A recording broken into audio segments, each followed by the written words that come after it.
એબી ગુજરાતી ન્યૂઝમાં સમાચારમાં વાત કરીએ તો હિંમતનગરના આરટીઓ સર્કલ ખાતે યમદૂત બનીને ખાણ ખનીજ રોયલ્ટીની ચોરી કરીને ભાગતા રેતીના ટ્રેક્ટરે મહિનામાં ત્રીજા વ્યક્તિનો ભોગ લીધો।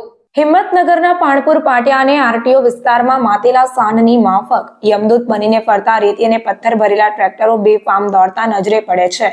તેવામાં મહિનામાં ત્રીજા વ્યક્તિ પર ટ્રેક્ટર ચડાવી દેવામાં આવ્યું। આ પહેલા એક આશાસ્પદ ઓવેશ જાવેદભાઈ મેમણને ટ્રેક્ટર વાળાએ ટક્કર મારતા મોત નીપજ્યું હતું।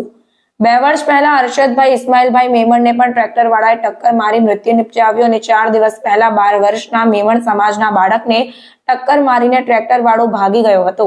ત્યારે ભોગ બનનાર વ્યક્તિ અલમુદ્દીન નિઝામુદ્દીન લુહાર આરટીઓ સર્કલ થી પાટિયા તરફ જતા હતા ત્યારે પાછળથી નંબર વગરના રેતી ભરેલા ટ્રેક્ટરે અલમુદ્દીનની બાઇકને ટક્કર મારી ટ્રેક્ટરનું પાછળનું ટાયર ચડાવી દેતા 25 મિનિટ સુધી તરફડિયા મારતા હાઈવે પર પડી રહ્યા હતા। ત્યારબાદ ગંભીર હાલતમાં 108ને બોલાવી હોસ્પિટલ આઈસીયુમાં દાખલ કરવામાં આવ્યા, જ્યાં તેમની હાલત ખૂબ જ ગંભીર બતાવવામાં આવી રહી છે।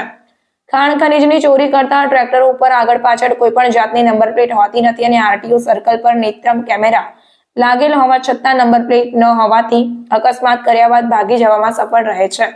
આરટીઓ સર્કલ પર પોલીસનો પહેરો હોવા છતાં ખનીજ ચોરી કરીને ભાગતા આ નંબર પ્લેટ વગરના ટ્રેક્ટરો સામે પોલીસ અને ખાણ ખનીજ વિભાગ દ્વારા લાલ આંખ કેમ કરવામાં આવતી નથી તેવા અનેક સવાલો ઉઠવા પામ્યા।